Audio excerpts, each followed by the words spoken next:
Good morning or evening.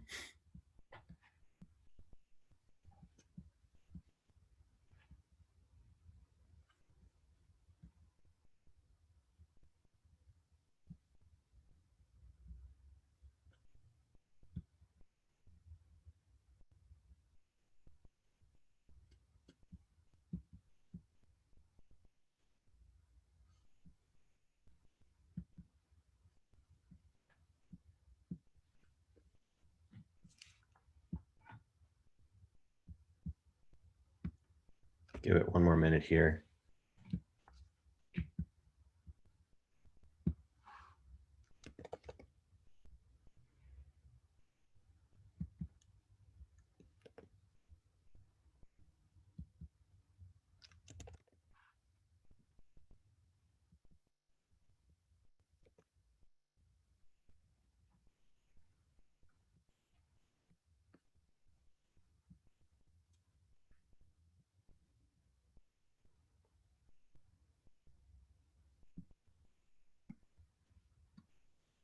All right, let's get started.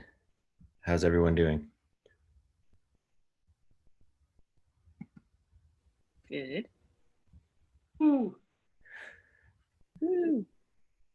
All right, awesome.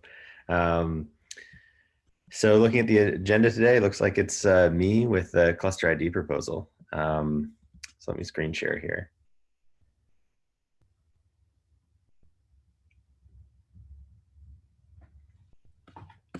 All right. So yeah, based on last week's discussion, I wrote out kind of a pass at what cluster ID could look like. And basically, there's a great doc with background that I highly recommend that everybody read that I linked in this doc, and this one is linked from today's agenda. But I really want to focus on the concrete use cases first. So I think the real tangible use cases that have come up, in the last little bit here, are listed here, and basically it's membership in general, and what a cluster means in a cluster set. So some way of uniquely identifying a cluster within a cluster set. Multi-cluster services, as the project that we have right now that really does need this specifically for headless DNS implementation, but within a multi-cluster service, some way to disambiguate backend pods. Diagnostics was a good point that came up, I think, in discussion last week. Basically, a cluster should know who it is in the context of a cluster set, so that it can, so that your APM solution or logs metrics can tag themselves with their source cluster, so that it's easier to trace where problems are happening. Verification is one that came up a few times, and I think there was some good discussion about it in the previous doc, but it seems like we should allow the verification of a cluster and who it really is, but not necessarily define what that needs to look like. So whatever the implementation is should leave that open. And of course, the ability to actually join a cluster set or change cluster sets and what that actually means. Do those kind of cover the gamut of what we've been talking about? Does anyone have anything else that they think is missing?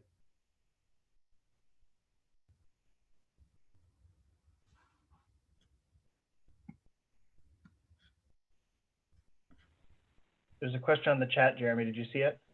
I did not.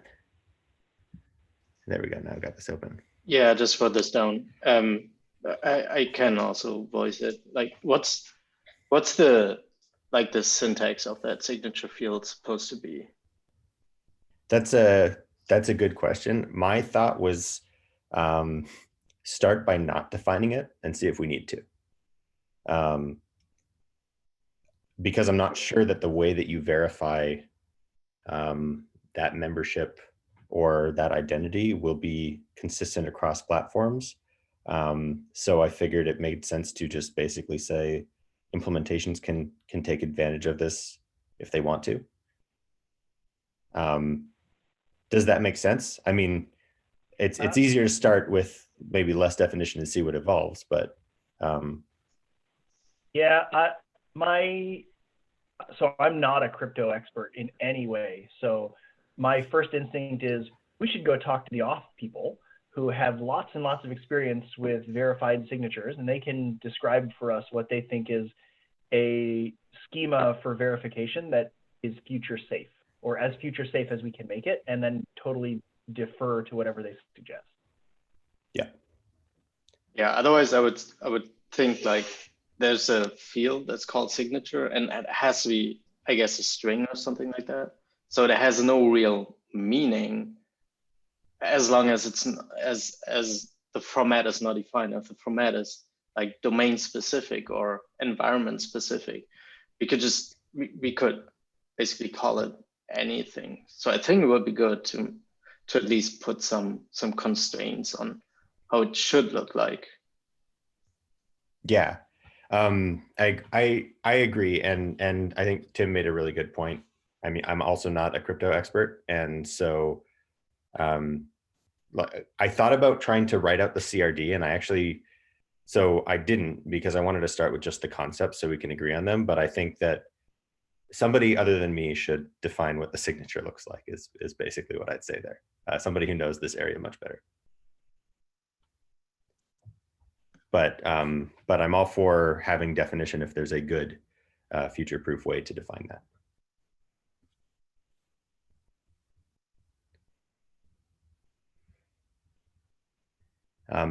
Any other thoughts on the use cases?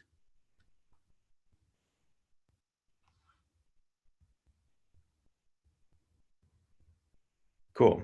So the basic concept is a cluster claim CRD, which is a very simple new resource with a name, a value, which is the actual claim or data for the claim, and then a signature, which is what we were just talking about, that, you know, to be specified. And currently, you know, just to start, I think there's two well-known claims that came to mind, and the idea behind this is that this is a cluster scoped resource, and there will be certain values that, you know, every cluster in a multi-cluster Kubernetes deployment should have, and then there's probably some additional values that we don't need to necessarily define, that are vendor specific or tool specific. But the two obvious claims to me were basically the ID and later the cluster set. So the ID is a cluster's identifier within a cluster set or beyond, but at least within a cluster set. And the cluster set would be how a cluster identifies which cluster set it belongs to. Any thoughts before I go ahead? One of the things the original doc was swirling around was global unique IDs and whether that was a requirement and what we should do about it. Would it make sense to also define a UID dot whatever, which is the globally unique immutable ID for the cluster over the cluster's lifetime, instead of just the relation to the cluster set, such that hosted providers, not that I'm thinking of any in particular, that hosted providers could drop one of these in place and know with the signature that, like, this was a thing that was always there? Or do you think that's provider specific?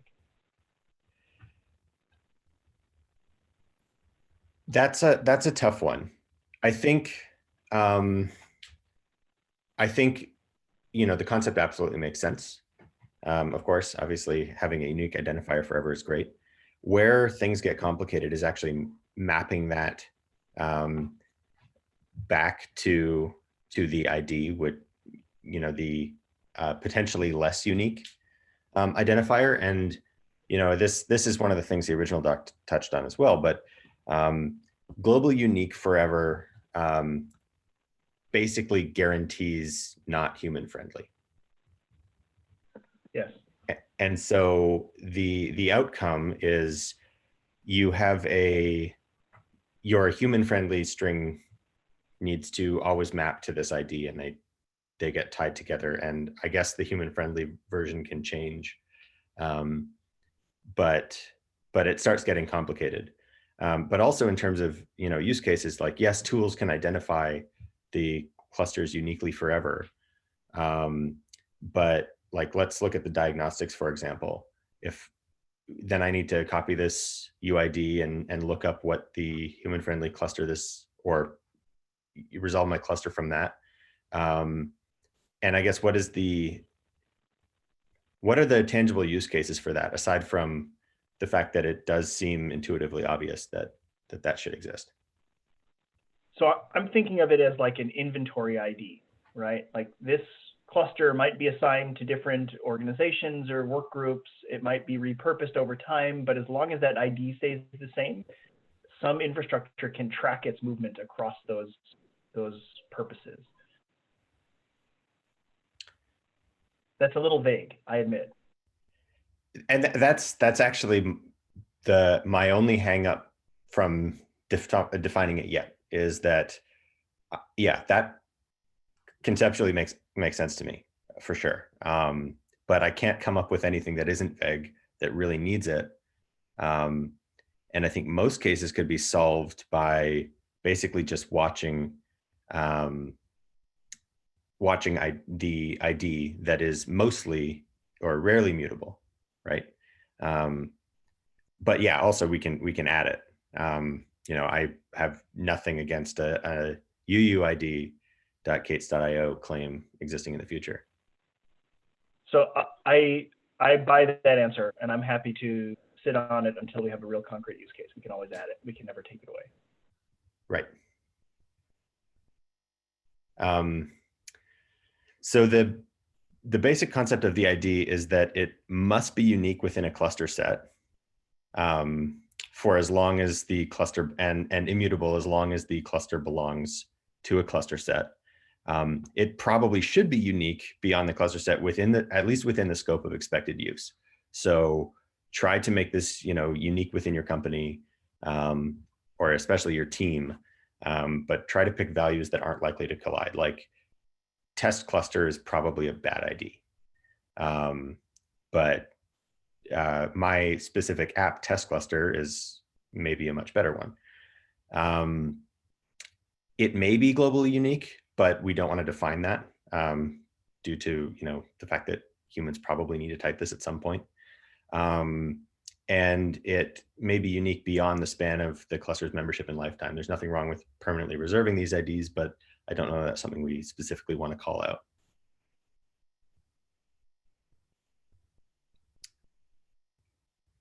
So, if I could sum up this requirement, it's basically, it should be mostly immutable, but we're not going to specify that it can't change ever, except within the context of a cluster set. So as long as the cluster belongs to a cluster set, this is within that cluster set, absolute unique and immutable. So tools that need to work on multiple clusters in a set can rely on that. And then the only other real requirement is that it's a valid DNS label so that we can use it for multi-cluster services, and it makes it easier to know that it will be able to show up in other resources in the future.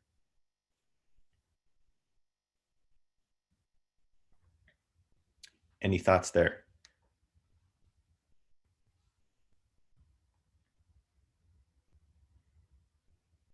Cool. The other big, and this is maybe a little less obvious, but the other I've been thinking of is the cluster set, and this would be the actual tie between a cluster and its set, so it knows where it belongs.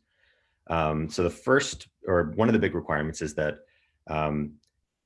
it must have an accompanying cluster ID claim, so that we can so that you know that the basically this, if this defines membership in a cluster set, this requirement guarantees that all cluster sets or all clusters in a cluster set have an ID. But I didn't really want to define what this contains. This must be immutable for the duration of a membership, but what it actually contains, it could be, you know, a universal cluster set ID that identifies that cluster set everywhere, or potentially it could be, you know, the a link between the identifier of a link between that cluster and the cluster set. I figured that can be probably left up to the implementation, but basically what this boils down to is some way for a cluster to strongly identify which cluster set it belongs to. So I'm anxious about the relationship between cluster claims, right? Like you said, it must have an associated ID. I wonder if it would make sense to find a way to fold those into a single claim, like maybe a context or something like this is your ID in the context of a cluster set, and context for many claims would just be optional, but for this claim would be part of the requirement. So yeah, I thought about that too. So my first pass at this actually just had one like singleton cluster ID resource, and that would hold basically all of this information. But I guess the hang up there is that an ID is actually a useful concept beyond just the cluster set, you know, for the diagnostics and things like that. And for the other things that we were just talking about that we might want a UUID for, the ID can live beyond. And I don't know that we always want to have a cluster ID resource sticking around, singleton resource that sometimes has a cluster set and sometimes not. There's also just mechanically, how do you make a singleton resource effectively? And sorry, I was just typing. Yeah. But so I don't think we should change it to a singleton. Like I've tilted at that windmill with the API machinery folks. They're not keen to give us singleton resources, even though it's correct. Oh, this is being recorded, isn't it? Shoot. Daniel's wrong. I don't think we should make it a singleton. I'm totally thinking out loud here. I like the idea of changing cluster ID into a set of claims. That way you just dodge the whole singleton weirdness and you give it a lot more extensibility. I was thinking of this particular use case as if the schema for claim was just a little bit more robust, then the only well-known one that we define right now is cluster ID. You can define a cluster ID without a cluster set membership, but you can't define membership without the ID, right? The membership is the context. And so sort of by definition, those two are linked in that way. And then we can add a UID, we can add a foobar, we can add a fraud indicator as we build use cases for those things, all of the same schema. So here's where, to me, that starts to get a little confusing. If there's two potential cases. So the first one is, let's say I have an ID and the cluster set membership and the ID are linked, right? And I start out, I've got a cluster, it's not part of a cluster set, but it has an ID. What we're saying then is the ID of that cluster changes when it joins a cluster set. And I don't know that we want to make that a requirement. So by separating the claims, we actually allow membership in a cluster set to be independent of the cluster's ID, and we're not really making a statement anymore that the ID depends on the state of that cluster set membership. I feel like I'm missing something. If you take a free floating cluster and you put it into a set, you have to update something in the cluster that says, hey, you're now part of the foobar set. That would be an edit to the ID claim but it wouldn't necessarily change the ID value itself, right? Right, but it is now telling everybody that this claim has changed. And I guess to drive this home, what if in my organization cluster identification is handled by authority A and set membership is handled by something running inside the set? We'll call it authority B. So each claim would be signed by somebody else. But Or you're each also half of that saying in claim. here, that the ID must be unique within the set. So how can those really be two different authorities? Well, I'm assuming it's a subset, right? Like the same kind of thing we talked about with namespace sameness. Like all of these clusters need to be run by some authority. So maybe that top level authority, my company owns signing cluster IDs, but the cluster set itself can handle cluster sets within that. And because it's operating within that top level authority, we've got this ID, or we've got this guarantee of uniqueness.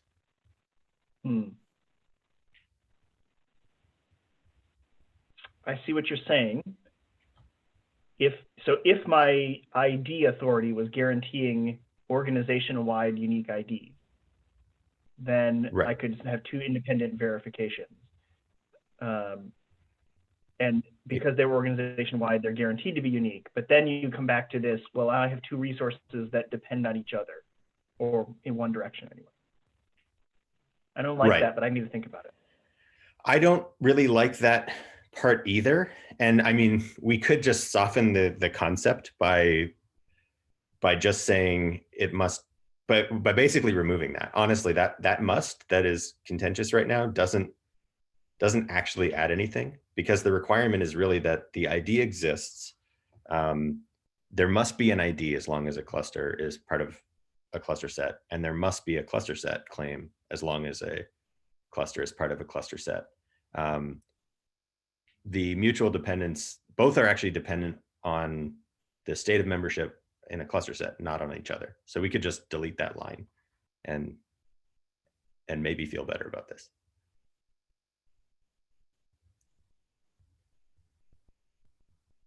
Does that make sense? Sorry, I was talking to mute. So what happens if I have a membership without an ID? Well, you can't, because it's already specified with the ID that it must exist at least as long as the membership in a cluster set. But what if? What happens if you find yourself in that state? Like, can we spec our way out of this and just say, well, this is what's going to happen? Monkeys will fly out your nose. It's undefined behavior, right? Tools will break is basically what the spec would say. Like, you are not meeting this spec. So we're saying that if I want to build something that relies on the cluster claim spec, then I can trust that anytime my cluster belongs to a cluster set, there is both an ID that uniquely identifies the cluster within that cluster set, and a cluster set which tells me which cluster set I belong to. If ever there's a state where that's not the case, then you're not in compliance. And, I guess according to the spec, we could say that you're not part of a cluster set. It has a certain simple elegance to it. And I mean, at some point, since we can't update these atomically, there will be a brief period where that's the case. But I think I would expect that tools that rely on both values fail during that period and fix themselves. And so if they both don't exist, they will just fail as long as one of the claims is missing.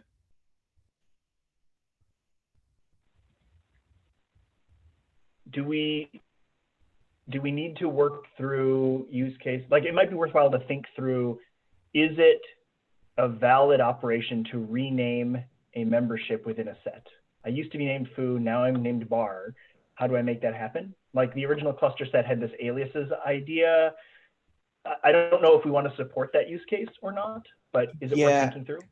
I don't like it, to be honest.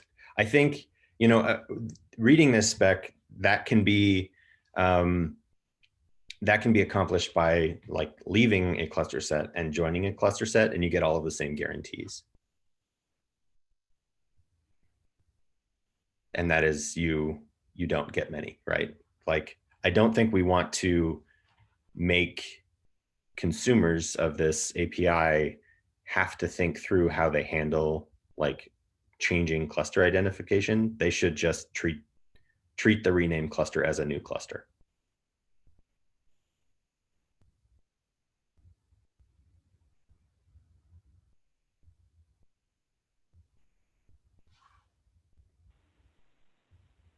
Does that make sense? I haven't read the entire doc in as much detail as I want, but you answered all the questions that I had so far. Okay, cool. I'm going to delete this codependency, by the way. Sorry, what were you saying, Tim? I was going to say to everyone else, this shouldn't just be a conversation between Jeremy and I. Yeah, I see please. some comments in the chat. Feel free to jump in, folks.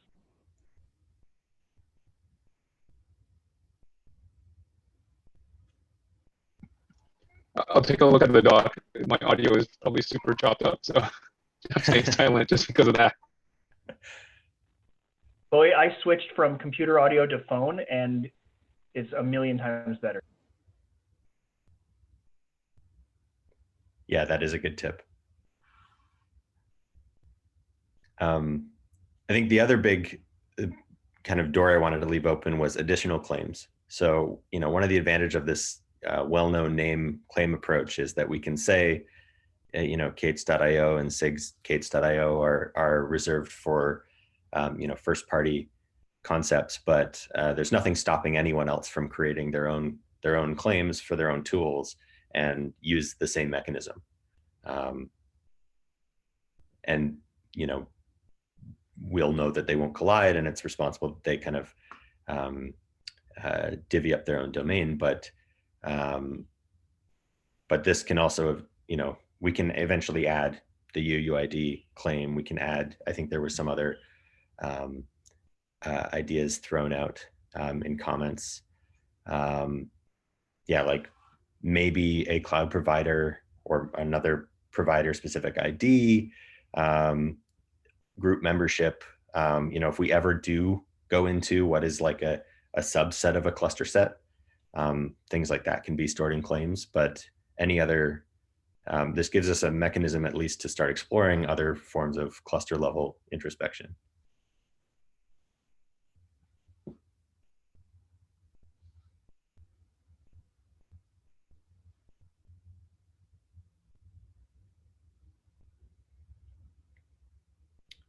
Any other thoughts?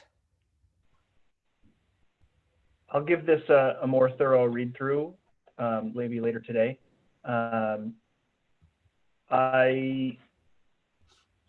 Is it worth writing here, like you linked to the old doc, I guess that's fine, never mind. Yeah. I was gonna say, is it worth writing the alternatives considered section?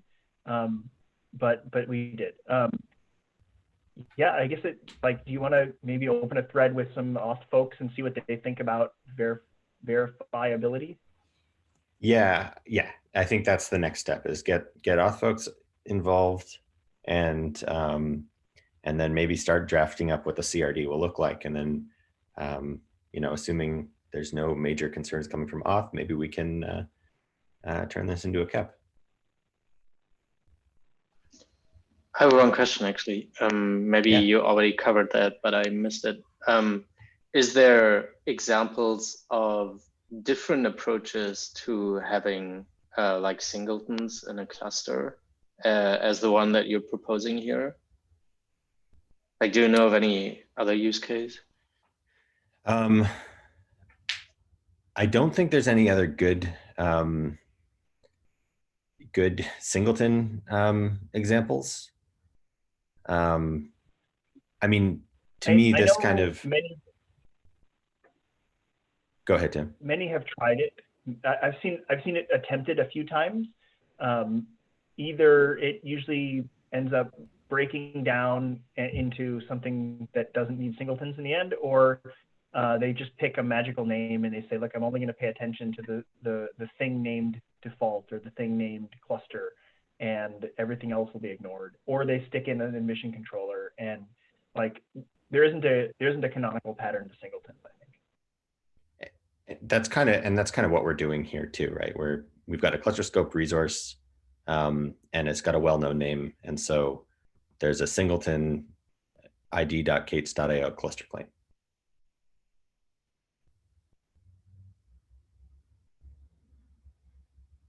Thanks. Yeah, absolutely. Yeah, and I think this actually creates more flexibility, which is nice. But yeah, it's it definitely started at least as a kind of working around the fact that there's no good singleton answer.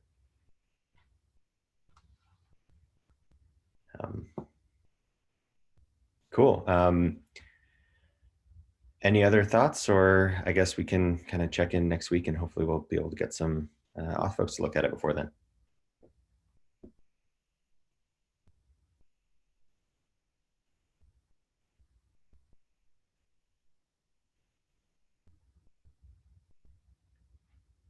All right. Well, then I think we are talked out for the week. I appreciate the input. Thanks, everyone. Please take a look at the doc, add comments. I'd love more feedback, and if there are any other alternatives too, we're not stuck on this option, of course. So thank you all, and have a great week. You too. Thanks, everyone. Thanks for the comments. See ya.